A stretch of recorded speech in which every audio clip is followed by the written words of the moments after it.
Good.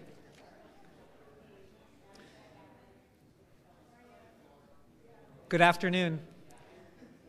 Good afternoon, everyone. Welcome to Northwestern Pritzker School of Law. Thank you so much for being here. I'm Dean Zachary Clopton, and pleased to welcome you to the 2025 Newton and Minow Visiting Professor Lecture.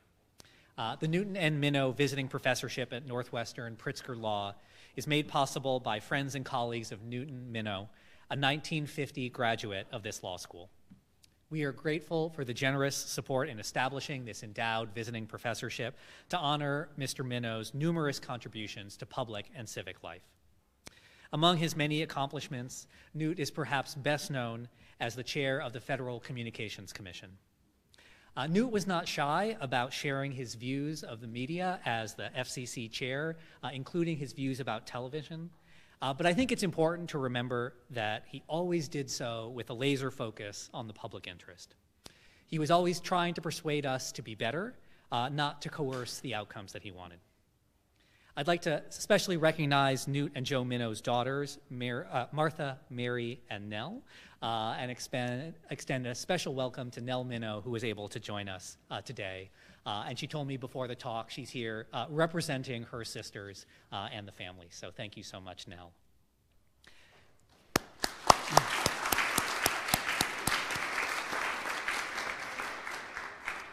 We're very excited to welcome our special guest, Jill Lepore, to the law school to deliver this year's lecture on the philosophy of amendment. Jill Lepore is the David Woods Kemper Class of 41 Professor of American History at Harvard University and Professor of Law at Harvard Law School. She's also a staff writer at The New Yorker magazine. Her many books include These Truths, A History of the United States, an international bestseller, and named one of Time magazine's top 10 nonfiction books of the decade. Her 2020 book, If Then, How the Simulacrix Corporation Invented the Future, was long-listed for the National Book Award. The Secret History of Wonder Woman was a national bestseller and winner of the 2015 American History Book Prize. Her recent book, The Deadline, won the Penn Prize for the Art of the Essay. And her latest book, We the People, A History of the U.S. Constitution, was published just last month. I could go on, and with Professor Lepore, I really mean it. So many accomplishments I could share. She's currently writing a history of the rise and fall of what she calls the artificial state. A prize-winning professor, Professor Lepore teaches classes on evidence, historical methods, the humanities, the history of technology, and American political history. She is also the founder and director of Amend, an NEH-funded data collection of attempts to amend the U.S. Constitution. She received a BA in English from Tufts University, an MA in American Culture from the University of Michigan, and a PhD in American Studies from Yale University. She joined the Harvard History Department in 2003, and in 2012, she was named a Harvard College professor in recognition of distinction in undergraduate teaching. It is an honor to have her here with us today, and I look forward to hearing her insights on the philosophy of amendment. Please join me in welcoming Professor Jill Lepore.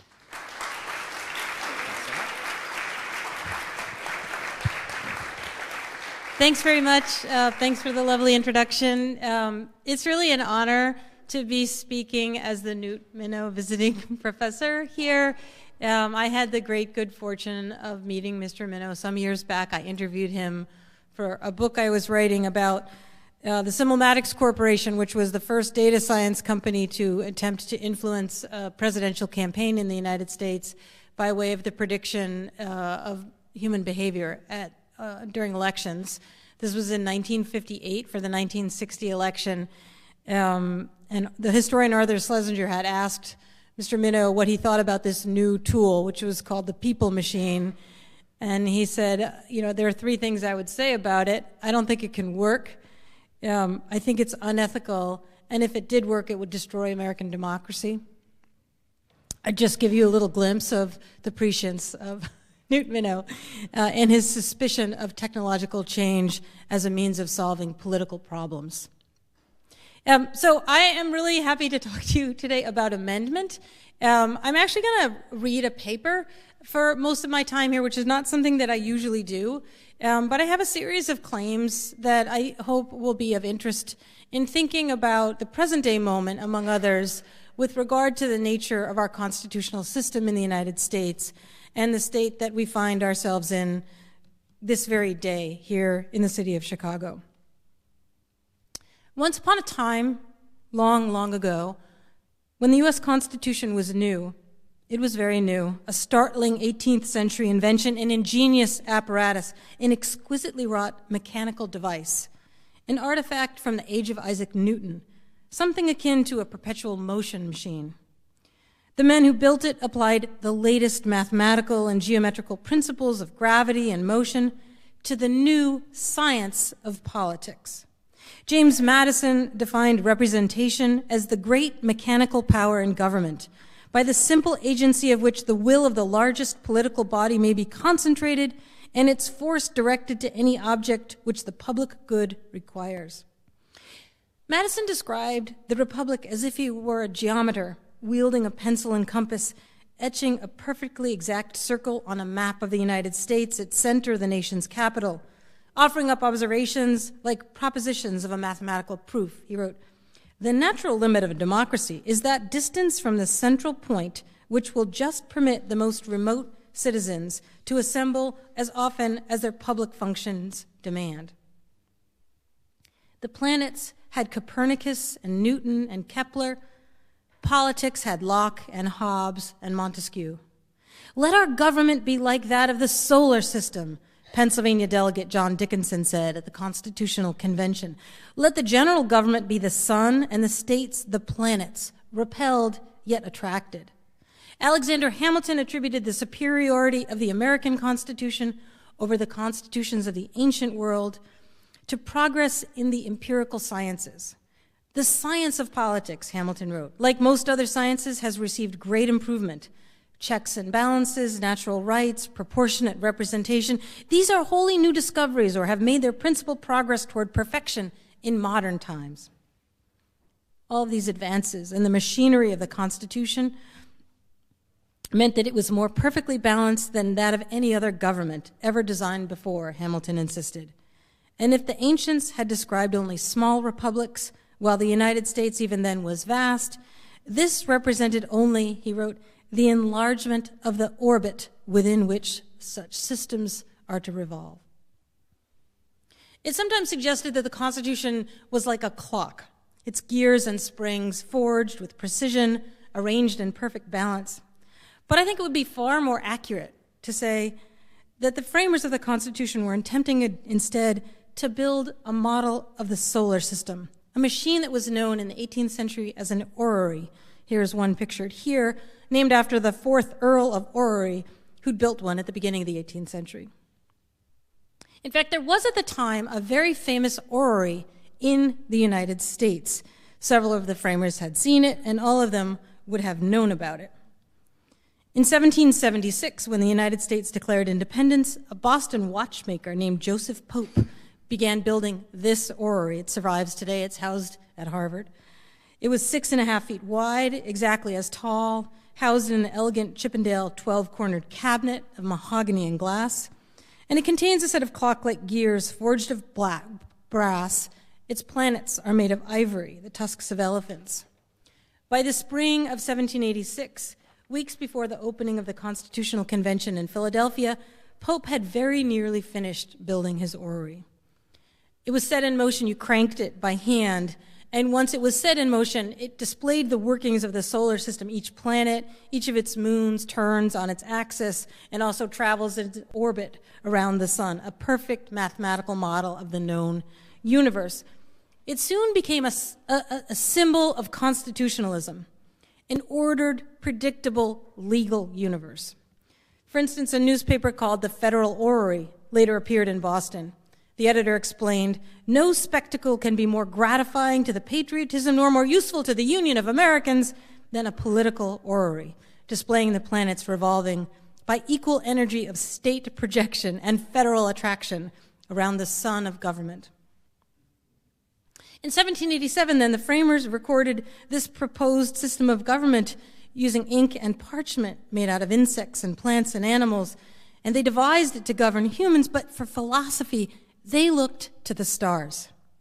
They understood the government they were proposing to be the sun at the center of a political system whose states were so many planets.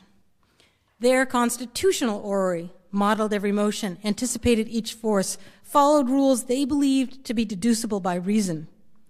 But they also expected that, like all machines, it would break, and that it would require everything from tiny adjustments to a major overhaul, and that as time passed, it would need to be updated with the latest advances in the arts and sciences, in politics, in law, in science and technology.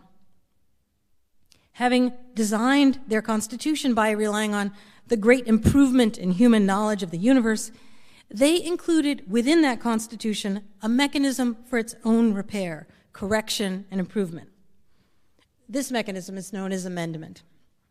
The amendment provision of the U.S. Constitution represents the epitome of the 18th century idea of progress, that strange and hazy Panglossian faith that things get better, that the story of human history is an unending story of unending improvement.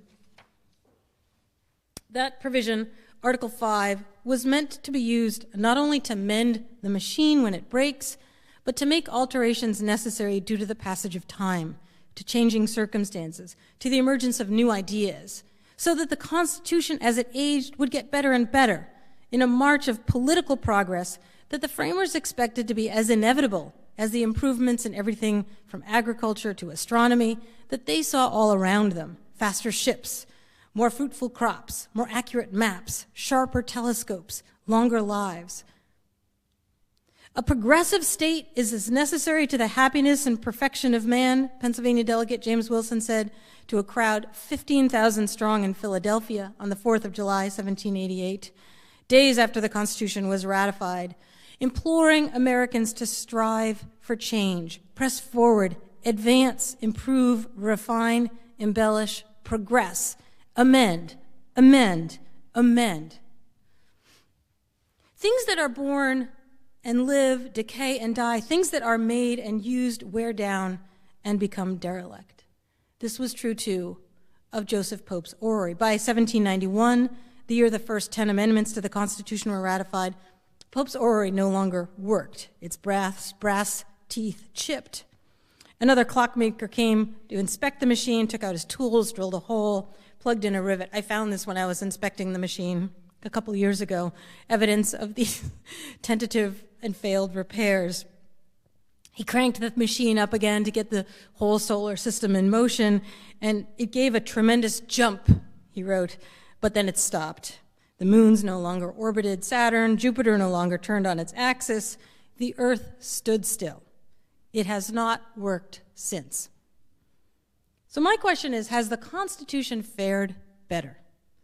The engine still sputters along, rusted and much repaired, a few necessary fixes, a handful of excellent and essential improvements, a bit of needless tampering maybe here and there. Few would dispute that the amendments taken together have improved the Constitution. But is the history of the Constitution and the age of constitutionalism that it inaugurated a story of progress? Has the Constitution itself gotten better and better, made the nation, the world, better and better? The U.S. Constitution is the most influential constitution in the world. It can be neither credited nor blamed for all that is good and bad under the sun. In the 2.5 centuries nearly now since it was written, those years are remarkable for the extension of the franchise, the assertion of human rights, for technological progress, for ever-widening knowledge of the natural world, for increases in life expectancy and the standard of living, for economic prosperity, staggering population growth. And yet, those centuries are equally remarkable for the scale of human violence in the form of imperialism, dispossession, enslavement, genocide, the poisoning of the earth, the development and deployment of weapons of mass destruction, the mass extinction of wildlife, catastrophic climate change, and the invention of new machines, artificial persons, rightless creatures. And if for a great portion of humankind, the last 250 years have represented progress, every other living thing on the planet has seen only decline. In the last 10,000 years, the Earth has lost about 1/3 of its forest, but almost all of that loss has happened over the last 300 years. More forest has been lost over the last 100 years than over the last 9,000. The seas are polluted, warming, and rising faster and faster. 9 inches since 1880, 4 inches just since 1993. The human population of the planet was about 780 million when the Constitution was written. It is now 7.8 billion. Wildlife populations have fallen by 2/3 in the last 50 years alone. Wildlife habitat is disappearing at a rate of millions of acres a day, and in the violence of human conquest of land once wild, diseases are crossing from wildlife to humans and will keep on crossing. The very dirt is exhausted, barren and vanishing, eroding and blowing away due to tilling, overgrazing and deforestation, desperately in need of lime, ash, and manure, nutrients that farmers and ecologists refer to as soil amendments. The average annual temperature in Philadelphia in 1787 was 52 degrees Fahrenheit. By 1962, it was 54. By 2017, 59 and rising.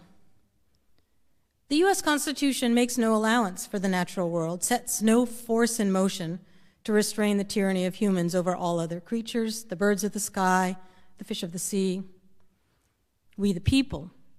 Nor has any amendment ever provided for them. And yet a world without them is a blank page, a void, darkness upon the face of the deep. What in this world, in our world, does amendment any longer mean? The philosophy of amendment begins with the word. In English, the verb amend goes back to about the 12th century when it meant to correct a fault, to repair an omission, to fix what's broken, to improve in a moral sense, to make something better. The word shares a root in, of course, 4 of its 5 letters with the verb mend. Mend and amend mean essentially the same thing. Their meanings have hardly changed since the 18th century, except that to amend means to rectify something that had become corrupted, and in that sense, not only to repair, but to restore. Those moral meanings are represented in the ways we use the terms. You can make amends when you harm someone. You can mend your ways when you behave badly. All of these meanings were and are contained within what I call the philosophy of amendment. Everything decays. In the 18th century, people hoped written constitutions would endure to bind one generation to the next. They cherished stability. But alongside that idea, they also held in their heads the equally important idea that these constitutions would need to be revised or even entirely rewritten. This appeared to be the only way to avoid what their study of history had revealed to be another law of human nature, the inevitable decay of all governments into tyranny, the rule of force. The demand for amendment came in the first place from ordinary Americans who insisted that their state constitutions be revisable, to rectify the errors that will creep in through lapse of time or alteration of situation, as one Massachusetts town meeting put it in 1778. In Philadelphia in 1787, no one objected to the notion that the new Constitution needed a workable amendment provision. The trick was devising one that would make it neither too easy nor too hard to revise the Constitution. The bigger challenge turned out to be dealing with slave states. Edward Rutledge of South Carolina objected that he could never agree to give a power by which the articles relating to slaves might be altered by states not interested in that property. The delegates therefore made a concession to this objection by adding language guaranteeing that no amendment could interfere with the slave trade before 1808. But if the slave states were to be pandered to, why not the small states? Roger Sherman of Connecticut said he was worried that 3/4 of the states might be brought to do things fatal to particular states, as abolishing them altogether or depriving them of their equality in the Senate. The delegates therefore conceded to this objection too, guaranteeing that no amendment could alter apportionment in the Senate. Article 5, in short, was saddled with the 2 worst compromises of the convention, the protection of slavery and the allocation of disproportionate power to small states. And still, Article 5 was in fact the triumph of the Constitutional Convention, and without it, the Constitution would never have been ratified. Amendment, James Wilson insisted, was a revolutionary principle, but not an incitement to violence. It was instead an alternative to violence. A constitution too easily amended leads to chaos, but a constitution too difficult to amend leads to chaos too. Without amendment, Wilson argued, there would be nothing but revolution, everlasting insurrection. Article 5, he said, made the Constitution the best form of government which has ever been offered to the world. In 1789, when Madison proposed a set of amendments to the First Congress, first on his list was one meant to precede the preamble of the Constitution. He wanted the Constitution to begin not with "we the people," but with this declaration, that the people have an indubitable, inalienable, and indefeasible right to reform or change their government whenever it be found adverse or inadequate to the purposes of its institution. By 1791, the states had ratified 10 amendments that became known as the Bill of Rights, and still people kept proposing amendments. When men put a machine in motion, Washington complained to Jefferson, it is impossible for them to stop it exactly where they would choose. Despite the amendment provision, the U.S. Constitution has the lowest amendment rate in the world. Amendments have generally come only in the briefest of downpours, in between very long eras of drought. But the droughts are remarkable, too. Between the ratification of the 12th Amendment in 1804 and the 13th in 1865, 6 tumultuous and violent decades during which the nation divided over slavery and even descended into civil war, the Constitution remained unchanged by formal amendment. Yet no period in American history has been so consumed by the philosophy of amendment. One historian's called this the era of permanent constitutional revision. In 1803, the year Congress sent the 12th Amendment to the states, the Supreme Court asserted for the first time that it had the authority to declare existing congressional laws unconstitutional. It meanwhile issued a chain of opinions that defined the meaning of the Constitution, the nature of federalism, and the scope of congressional and presidential authority. Nevertheless, a constitutional history with the Supreme Court at its center loses sight of the whole of the people, everyone originally included in We the People, and also everyone left out, people who could not hold office or vote, or who were not citizens, or who were not legally recognized as persons. This is a main feature of my book, We the People, which is to place not the Supreme Court, but the people at the center of the story of the Constitution's history, by refusing to agree that they do not count in the way that we understand the Constitution's past. Because I think that really understanding the history of the Constitution requires widening the aperture of constitutional history, moving away from what's often taught in law schools where we just kind of hopscotch from one Supreme Court decision to the next, losing an entire sight of the rest of the country. I think this potentially has revolutionary consequences for how we think about the law itself. And it's worth just thinking about the scale of these efforts. The amendments project that I run that was funded by the NEH is a data collection, publicly available archive of every meaningful attempt to amend the U.S. Constitution. It doesn't even include, however, there's 12,000 proposals that were introduced on the floor of Congress, 9,000 petitions submitted to Congress, many more proposals made in newspapers and social media. But even that record does not include the kinds of attempts to influence constitutionalism in this country that are merely in private letters. For instance, when Abigail Adams in 1776, when the state constitutions were written, warned her husband John not to put unlimited power into the hands of husbands. I think we tend to forget how prominent were women's critiques of the Constitution. This is a British satire depicting American women writing a constitution that reads, "We the ladies." It was not uncommon for women to complain that they had been left out of state constitutions and of the U.S. Constitution. The fact that they were the subject of satire at the time does not defend the court's decision to ignore their pleas today. For instance, notwithstanding the vast archival evidence of constitutional commentary by American women, as the legal scholar Reva Siegel has pointed out, in no opinion has any Supreme Court justice ever named or quoted women who sought to extend founding principles of liberty, equality, and self-government to women. It's as if this evidence simply doesn't exist. A Supreme Court that consults only an impoverished historical record, the writings of the enfranchised, is unlikely to remedy forms of political inequality that characterized and even defined much of the nation's history. Indeed, I would argue that such a court is fated to perpetuate those forms of inequality. Hence, my decision to look to American history, constitutional history, using a wider aperture. And one of the things I want to make a claim about is that in these years where the Supreme Court was determining the meaning of the Constitution in the early decades of the 19th century, and formal amendment remained impossible, Americans engaged in a frenetic, nearly ceaseless process of constitutional writing and revision.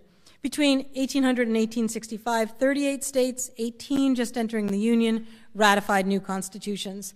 During those years, only 6 years passed in which no state in the United States held a constitutional convention.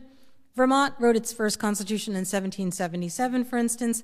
It held amending conventions in 1793, 1814, 1818, 1828, and 1843, and this was very common.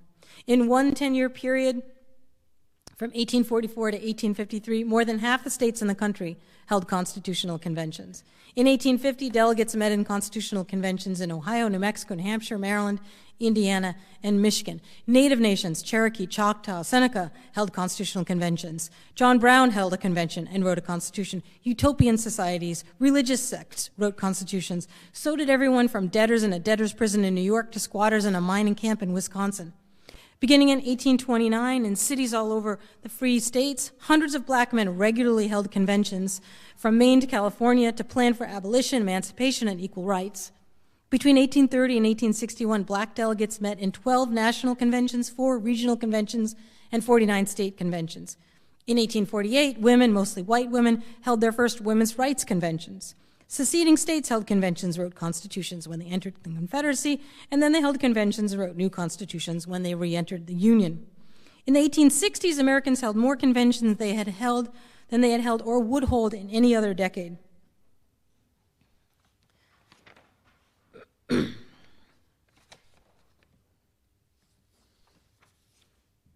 In 1787, no one could have predicted that there would never again be a federal constitutional convention, but that other kinds of conventions would be as regular as the morning dew. No one predicted it, but everyone noticed it. America is at the present day the country in the world where laws last the shortest time, Tocqueville wrote in 1833, even before amendment fever reached its pitch. In the 19th century, it was the convention, not the legislature, not the court, that was the most important constitutional institution in the country. The very act of assembling became the symbol, the visible enactment of the sovereignty of the elusive, invented, and contested polity known as the people. We are the sovereignty of the state, said a delegate to Illinois' amending convention of 1847. We are what the people of the state would be if they were congregated here in one mass meeting. We are what Louis XIV said he was. We are the state. Democracy drove amendment. The first principle of our system is that the majority is to govern, Jackson said, and that is what they did.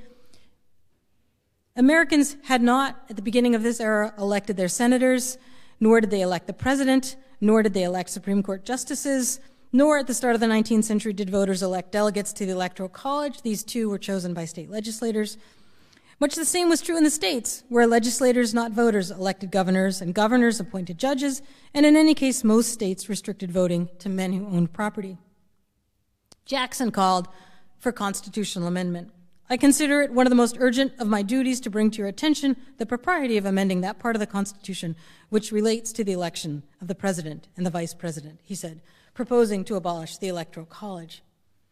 The first attempt to amend the Constitution to require electors to be elected by districts within every state had come in 1806.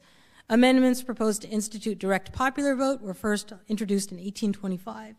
At the start of 1826, 17 different measures to this end were introduced into Congress, so many that by the start of March, a Maine congressman introduced an amendment proposing that amendments could only be introduced once every 10 years, beginning with the year 1830, or else Congress would have nothing else to do. Efforts to alter aristocratic arrangements at the federal level, which included these popular amendments to abolish the Electoral College, but also reapportioning representation and requiring Supreme Court justices to retire at the age of 65, all of which were introduced in these years, all of these amendments to the U.S. Constitution failed. But while these measures failed at the federal level, they nearly all succeeded in the states. Amendments to state constitutions addressed legislative malapportionment. They had tended to grant favor and fuller representation to what had been the more settled parts of the states. As populations grew and state constitutions were amended, these schemes were updated. A slew of state constitutions also made it possible to amend state constitutions more easily. Conventions also altered the mode of ratification. Before 1812, no state outside of New England had sought popular ratification for a constitution. By 1826, only 2 had. Legislators tended to oppose popular ratification. Conventions tended to favor it. In 1857, after Minnesota entered the Union, Congress required that all new states put their constitutions to a popular vote. Reformers in the states eliminated, as you can see here, all manner of aristocratic provisions that were in the original state constitutions. They also insisted on regular amendment. 7 states, Indiana, New York, Michigan, Maryland, Ohio, Iowa, and Virginia, adopted periodic revision mechanisms, asking voters at regular intervals, usually every 10 years, shall there be a convention to revise the constitution of this state and amend it. By 1850, over half of all state constitutions included some form or another of a statement of the centrality of the philosophy of amendment to the nature of written constitutionalism itself. In the industrializing 19th century, amendment came to mean something new, too. It meant keeping pace with technological change. We live in an age of progress, said a delegate at Indiana's State Constitutional Convention in 1850. The very purpose for which we were sent here was to make improvements in our system of government.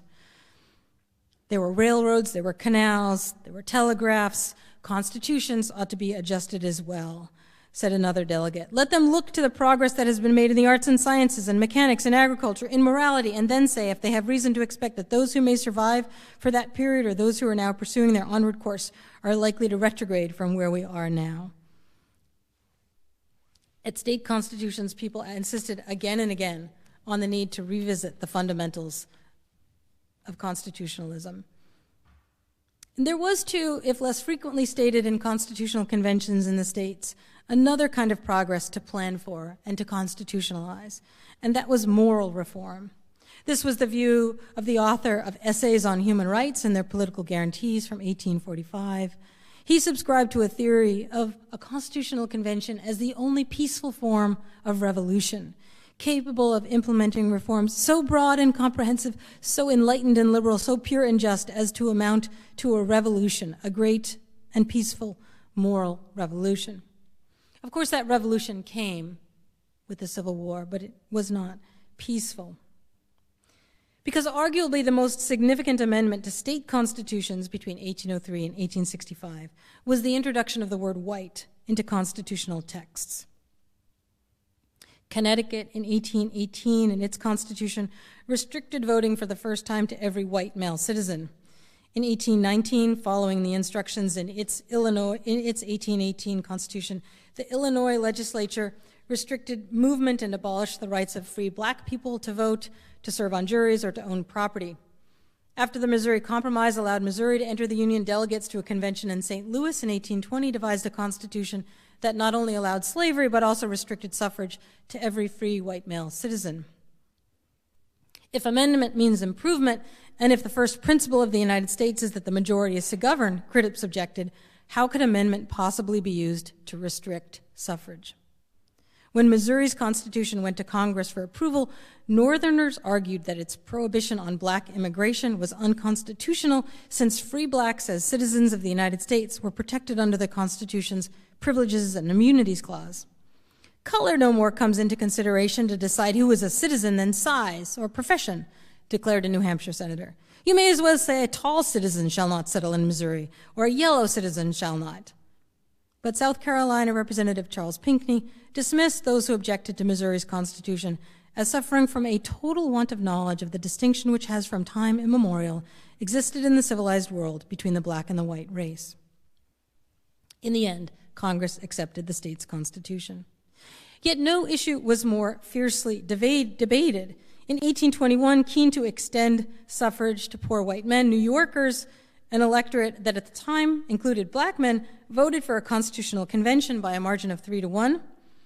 The colored people of the city of New York then submitted a petition asking that the convention would incorporate. Granted, one delegate warned it would soon be followed up by a demand to be represented in this hall. Peter J., John Jay's son, insisted that he himself had no intention of voting to restrict suffrage in a convention called to extend it. This was one of the fiercer early debates at a state constitutional convention over the introduction of the word white, because there was such a strong abolitionist presence at the convention. But as states sought to extend voting rights to poor white men, they inevitably, almost inevitably across the country, introduced the word white into their constitutions. Disenfranchising free black men in the North meant depriving them not only of the right to choose their rulers, but then also to amend their constitution. It boxed them into the constitutions that prevented them from having a role in constitutionalism. Black abolitionists, we know, divided on the question of whether the U.S. Constitution sanctioned slavery, but amendment to state constitutions depriving black men of the rights of citizenship plainly violated the Constitution. Let us contend for all the rights guaranteed to us by the Constitution of our native country, the editor of the New York black newspaper Rights of All insisted in 1829. It was in consequence of the introduction of the word white into state constitutions that black men all across the free states began holding their first state conventions and national conventions. They were, in fact, de facto constitutional conventions. These two, their proceedings were published. These two have never been cited by the Supreme Court in any case, despite the vast volume of constitutional exchange and debate recorded by black men in these more than 200 conventions across the 19th century. Few black politicians were more adept at these black conventions of the 19th century than John Jones, who was a black tailor from Chicago.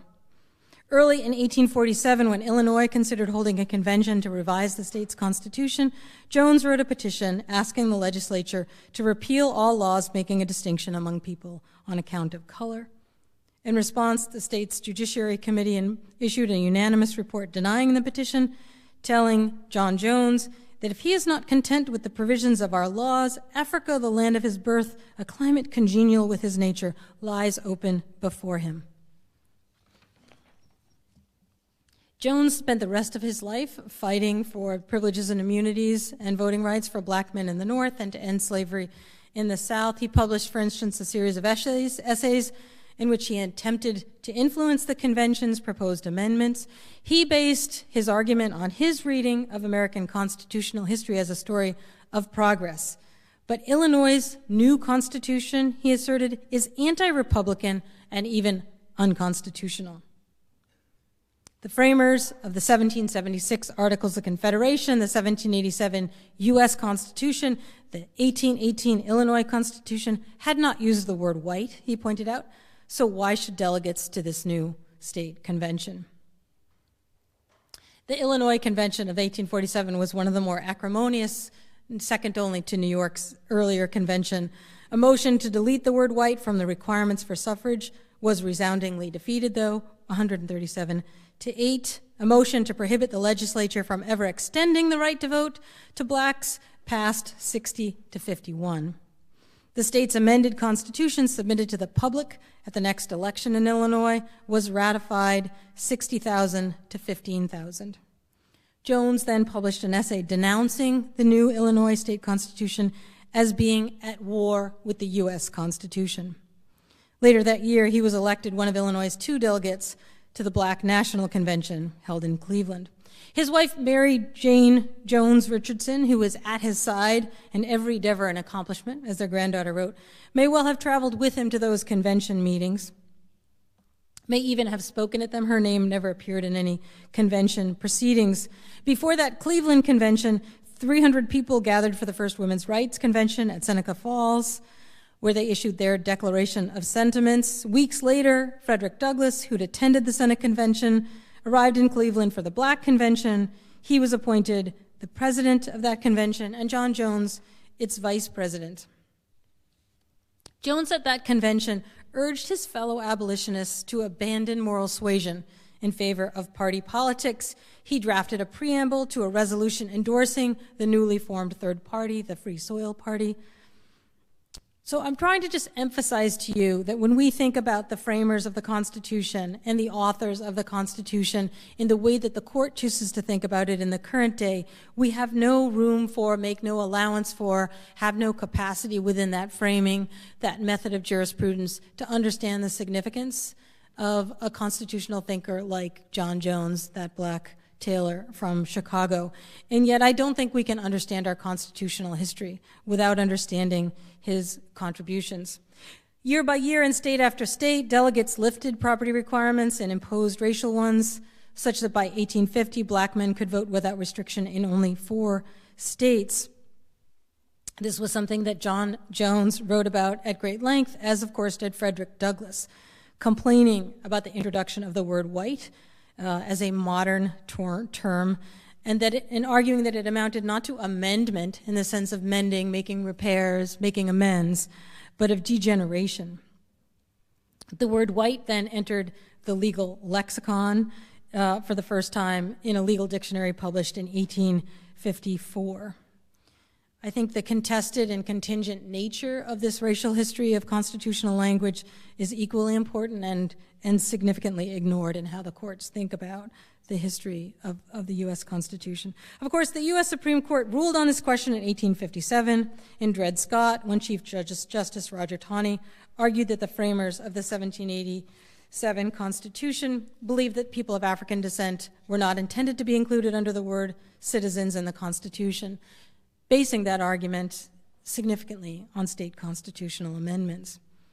Taney's opinion also struck down every constitutional claim made in every black convention held in the United States since 1830. Frederick Douglass dismissed this edict of Taney as constitutional nonsense, a scandalous and devilish perversion of the Constitution, and a brazen misstatement of the facts of history. At a black convention in New York in 1858, delegates adopted resolutions calling the decision a foul and infamous lie. Amendment having proven to be ultimately of no avail to black Americans, insurrection began. John Brown began planning his attack on the U.S. Arsenal at Harper's Ferry, Virginia, but gathering his followers in Canada, he held his own constitutional convention, drafting an amended U.S. Constitution. Brown and 5 black men who participated in that raid at Harper's Ferry were hanged in December 1859. Lincoln was elected that fall. By January 1860, slave states began holding conventions not to alter their constitutions, but to abolish them. Early in 1861, hoping to hold the Union together, Congress passed the first constitutional amendment it had passed in nearly 6 decades. It not only did not end slavery, it protected it by prohibiting any amendment from abolishing it. Had it been ratified, it would have become the 13th Amendment. But instead, of course, Southern states held constitutional conventions and seceded from the Union. When the 13th Amendment was ratified on January 31st, 1865, Americans celebrated the triumph of freedom, ushering in an era where the philosophy of amendment, long dormant, had returned. And interestingly for me, the way that during the Civil War and afterward, many Americans pictured and wrote about the 13th, 14th, and 15th Amendments were as babies. A constitutional amendment here, an infant carried by liberty. The idea that the Constitution of the Civil War era represented a new birth of freedom was in many ways represented graphically, that the Constitution is a woman and she can become pregnant and give birth. That generative sensibility of the necessity of amendment, the beauty and progress that amendment represents, handing down the Constitution to a new generation, takes on, I think, a very interesting feature that the Constitution is a living, pregnant thing, as the Columbia law professor Francis Lieber called it, whose unplastic form is unable to contain the swelling life within. The one great question of the age is settled. A California member of Congress wrote to his wife about the moment the clerk called the vote on the 13th Amendment. It ended slavery, it extended the power of the federal government, and it established, too, that constitutional amendment could be used as a tool of social reform. I'm going to jump ahead to the modern era. I had just wanted to give you a glimpse of how I think about amendment over the course of the 19th century and the struggle of the Civil War. But I want to say a few more words about the era we're in now, which is the era not of the philosophy of amendment, but an era in which the philosophy of amendment has been entirely forgotten in favor of the philosophy of originalism. Of course, constitutional change is happening all the time. It happens in many ways in the states and through statutes. Especially over the middle decades of the 20th century, constitutional change happened in the hands of the Supreme Court. Civil rights strategists understood that the disenfranchisement of black voters under Jim Crow made formal Article V amendment impossible. Congress proving unwilling to pass civil rights legislation, civil rights organizations sought instead the remedy of judicial interpretation. In 1954, succeeding in Brown versus Board of Education, when they demanded that Congress honor the promise of the 14th Amendment. The last real push for constitutional amendment in the modern era came with the Equal Rights Amendment. In 1971, the constitutional scholar Pauli Murray developed a statement to the Senate Judiciary Committee arguing for the ERA, insisting it would usher in a golden age. That, of course, would never have come about, but the ERA, which passed Congress in 1972, failed of ratification ultimately. But I think the 1971 is a really important moment for thinking about. It's, first of all, the last time the U.S. Constitution was meaningfully amended with the 26th Amendment, but it is also the year that Robert Bork wrote an article in 1971 on articulating what became the founding principles of originalism, which wasn't so called until the 1980s. Bork's originalism, which is the dominant mode of judicial interpretation in the federal judiciary, certainly on the Supreme Court, is one that insists on constraining the historical record artificially, that there is no possibility of looking to other kinds of historical evidence about what the Constitution might mean, might have meant, maybe could mean. It's insisting that evidence like, for instance, the work and writings of someone like John Jones or Mary Richardson Jones, is of no interest to the court's understanding of constitutionalism. I think the kinds of things that are also unavailable to originalists are protests of women or writings by women insisting on their reading of the necessity of revisions to fundamental law. Jane Franklin, Benjamin Franklin's sister, this is her granddaughter here, not Jane herself, wrote him a letter just before the convention began urging essentially pacifism. Jane Franklin had lived through the devastation of the British occupation of Boston, had lost sons in the Revolutionary War, had friends who'd been raped by British soldiers. And I think if we were to consider letters written by someone like Jane Franklin to members of the Constitutional Convention, we might have a very different documentary record of the Constitution itself. I just want to show you the great family likeness between the two Franklins. The kinds of writings that Jane Franklin left behind are of no interest to originalists. They lie outside their scope, and they're really, that is defensible as a matter of jurisprudence. It's not defensible as history, and it's one way that I think it helps us to understand the distinction between originalism and historical research, because they're quite different things. One of my arguments about this constraining of the historical record is that to use a history of tyranny, oppression, and discrimination to justify the unequal protection of the law is a perversion of logic. It's also a betrayal of justice, and I think it's a betrayal of constitutionalism itself. Originalism both replaced the philosophy of amendment and defies it. It rejects the very idea of change. So one helpful way to think through the problems of the inability today to amend the Constitution is that widening that aperture of constitutional history can serve as some kind of an answer. It casts the philosophy of amendment in a new light. It entails a series of questions that I think the nation needs urgently to ask and to answer. How long should a constitution last? How long will constitutionalism last? Can an 18th century constitution govern a 21st century multi-ethnic democracy? And can it address problems of the natural world? Thanks very much.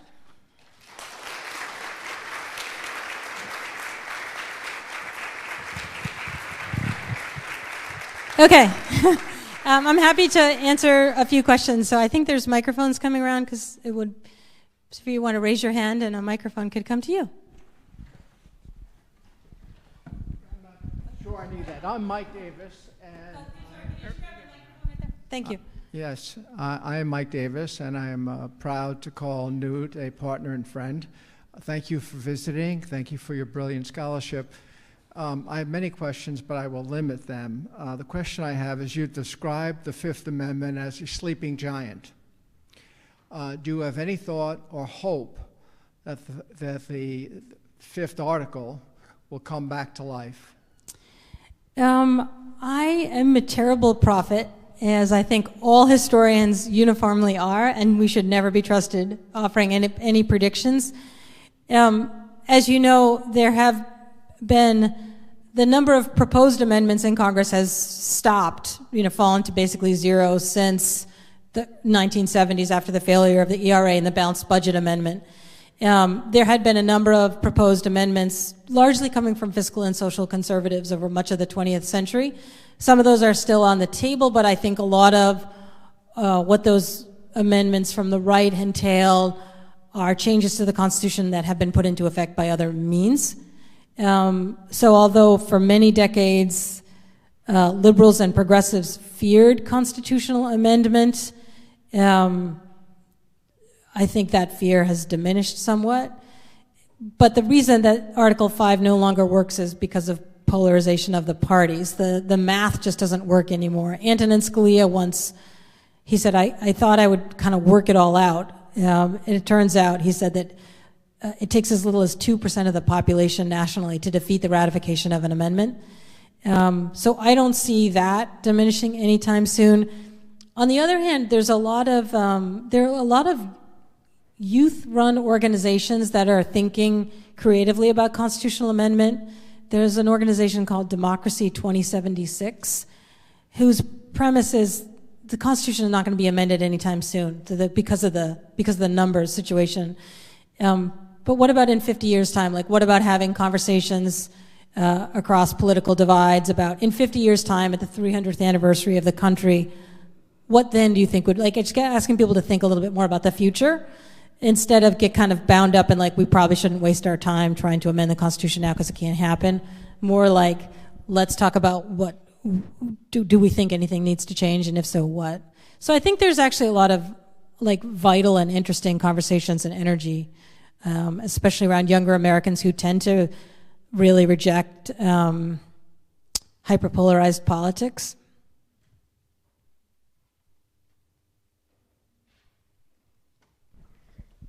Hi, Professor Lepore. I've really enjoyed your book. My name's Michelle Honora Thorne. I'm a 1990 graduate of Northwestern, and happy to be here as an alum. Is it weird being in this room? It's wonderful. Yeah, I'm just like, man, these are small. Yeah, it is. I should cold call on you. Yeah, right. You're talking about how Article 5 doesn't work, and I would assert to you it has worked. I would assert to you that the Equal Rights Amendment became part of the Constitution in 2020, our 28th Amendment, and per its terms went into effect 2 years later in 2022. And I hear laughter, which is shocking to me, because read Article 5. There is no authority to rescind a ratification, and you've made reference to that in your book, which I really appreciate. Nor is there authority for Congress to limit the time for states to ratify an amendment. It is not there in Article 5, and it's completely inconsistent with the history, which you wonderfully detailed in your book, of drafting that provision. And I'm not the only one saying that the ERA is the 28th Amendment. As you know, leading scholars, Lawrence Tribe of Harvard, Erwin Cherwinski of Berkeley, Kathleen Sullivan, a former Stanford law dean. It's been supported by both houses, majorities of both houses of Congress. Our Illinois legislature, a number of state legislatures have affirmed that it's done.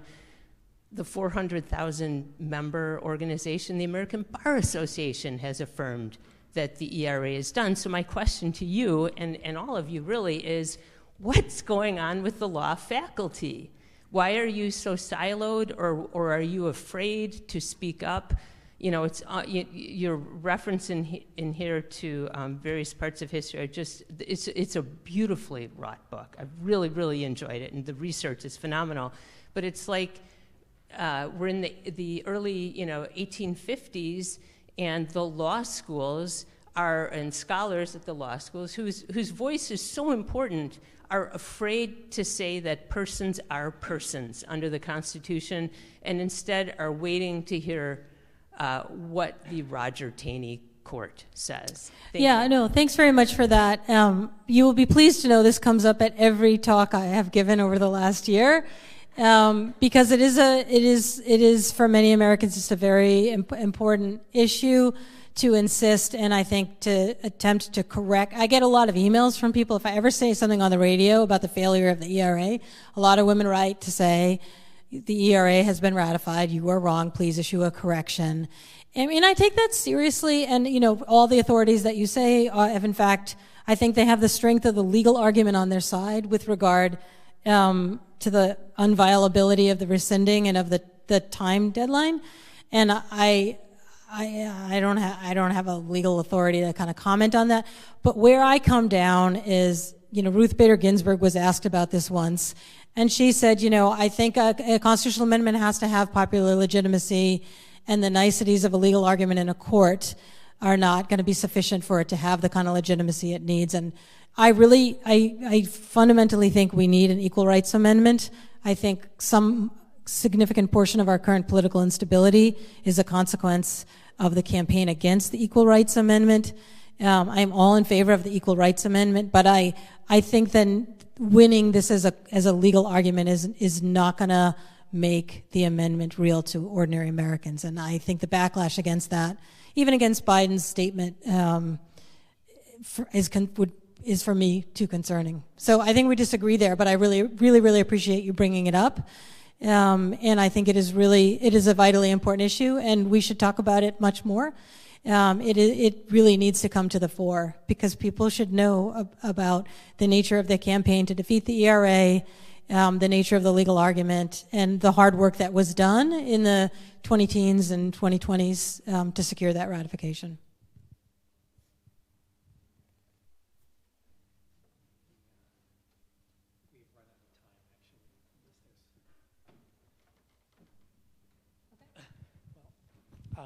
Thank you again, Professor Lepore, for a great talk, to the Minow family for this event, and thank you all for coming. Have a great rest of your day.